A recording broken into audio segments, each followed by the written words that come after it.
नमस्ते, सत श्री अकाल और अस्सलाम वालेकुम। मैं आपका दोस्त बादशाह रियाज पाटिल। कार्डबोर्ड गेम्स के इस तीसरे एपिसोड में आप सभी का स्वागत है।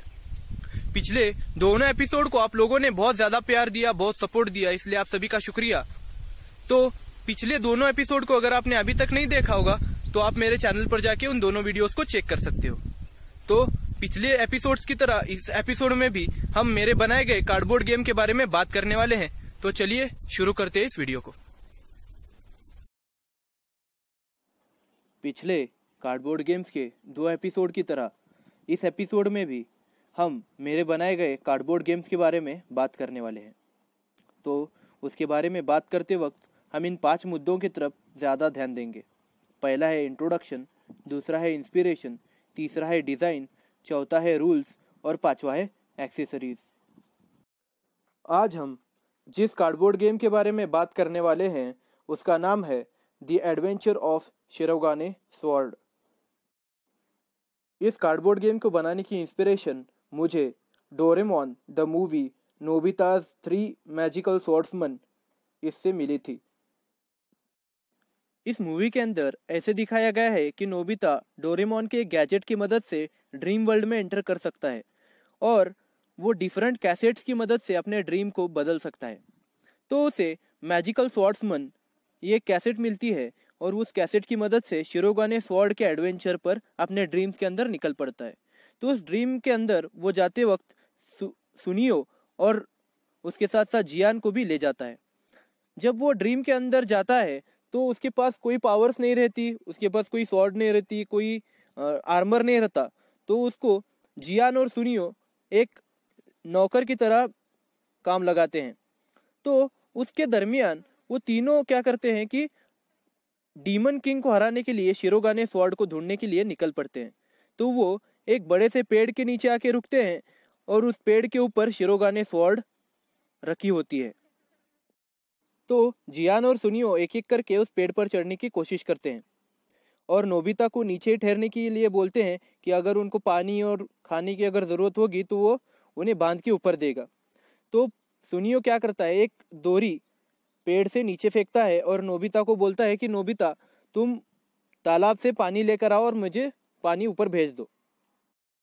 तो सुनियो के कहने पर नोबिता तालाब में पानी लेने के लिए जाता है तो उसे वहाँ पर एक मून शेप्ड बलून मिलता है।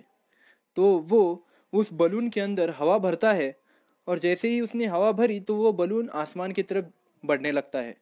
तो नोबिता उस पर कूद जाता है और वो पेड़ की चोटी की तरफ जाने लगता है। तो उसे देखकर सुनियो और जियान बहुत चिल्लाते हैं कि नोबिता रुको, हमें भी ले चलो। लेकिन नोबिता नहीं रुकता क्योंकि उन्होंने उसे बहुत तकलीफ दी होती है और वो वैसे ही आगे बढ़ने लगता है। तो जैसे ही वो आगे बढ़ने लगता है तो वो देखता है कि ये पेड़ बहुत ही बड़ा है, पूरी तरीके से बादलों की चादर से ढका हुआ है। और जैसे ही वो उस पेड़ की चोटी पर पहुंचता है तो वो उस मून पर से कूद जाता है और उस पेड़ की चोटी पर उसे एक संदूक दिखता है और वो संदूक जोर से पुकारता है कि नोबिता नियान शिरोगाने तलवारबाज, तुमने इस तलवार और इस कवच को जीत लिया है। तो वो संदूक खुल जाता है और उसमें से कवच और तलवार बाहर निकलती है और वो नोबिता के शरीर पर जाके चिपक जाती है और नोबिता शिरोगाने तलवारबाज बन जाता है। जैसे ही नोबिता शिरोगाने तलवारबाज बन जाता है तो उसे ये प्रश्न पड़ता है कि अब मैं नीचे कैसे जाऊं। तो उससे संदूक कहता है कि तुम मेरे अंदर कूद जाओ, मेरे अंदर से ही नीचे जाने का रास्ता है। तो नोबिता उस संदूक के अंदर कूद जाता है तो वहाँ पर एक स्लाइड होती है और उस स्लाइड की मदद से नोबिता उस पेड़ के नीचे चला जाता है। तो जैसे ही नोबिता पेड़ के नीचे चला जाता है उसे देखकर जियान और सुनियो भी पेड़ से नीचे उतरते हैं और नोबिता के साथ लड़ने लगते हैं। उसे कहते हैं कि अगर तुम हमें नहीं हरा पाए तो तुम्हें इस तलवार और कवच को हमें देना पड़ेगा। तो नोबिता बिना देखे ही उस तलवार और कवच के जादू से जियान और सुनियो को हरा देता है और फिर वो तीनों दोस्त बन जाते हैं और तीनों मिलके उस डीमन किंग को हरा देते हैं। तो मैंने मूवी के इसी सीन से प्रभावित होकर इस गेम को डिज़ाइन किया है। इस गेम के अंदर पेड़ को बनाया है, उसके साथ साथ लाल बॉक्स को मैंने ऑब्स्टिकल की तरह दिखाया है और उसके साथ साथ येलो बॉक्सेस को मैंने टेलीपोर्टर की तरह यानी चांद की तरह दिखाया है। जब भी आपका प्यादा येलो बॉक्स के आसपास आ जाएगा तो आप डायरेक्टली अगले येलो बॉक्स के पास टेलीपोर्ट हो जाओगे। तो अब बात करते हैं इस गेम के रूल्स के बारे में। ये गेम का डिज़ाइन जितना आसान है उतने इसके रूल्स आसान है। पहला रूल ये है कि जब भी आपका प्यादा रेड बॉक्स के ऊपर आ जाएगा तो आपको अपने प्यादे को फिर से स्टार्ट लाइन से दौड़ाना पड़ेगा। दूसरा रूल ये है कि जब भी आपका प्यादा येलो बॉक्सेस के आसपास आ जाएगा तो आपका प्यादा डायरेक्टली उसके ऊपर वाली येलो बॉक्स के आसपास टेलीपोर्ट हो जाएगा।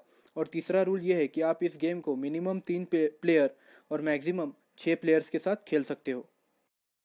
तो अब बात करते हैं इस गेम को खेलने के लिए लगने वाली एक्सेसरीज के बारे में। पहले तो आपको इस गेम को खेलने के लिए एक डाइस की ज़रूरत है। उसके साथ साथ कम से कम 3 और ज़्यादा से ज़्यादा 6 प्यादों की ज़रूरत है। और उसके साथ साथ आप इस गेम को अपने घर में स्केच पेन और कार्डबोर्ड की मदद से आसानी से बना सकते हो और खेल सकते हो। कार्डबोर्ड गेम्स के इस तीसरे एपिसोड को देखने के लिए शुक्रिया। अगर आपको ये एपिसोड पसंद आया होगा तो मेरे चैनल को सब्सक्राइब कीजिए, इस वीडियो को लाइक कीजिए और ज़्यादा से ज़्यादा लोगों में इस वीडियो को शेयर कीजिए। तो तब तक के लिए अलविदा, मिलते हैं अगले वीडियो में। जय हिंद।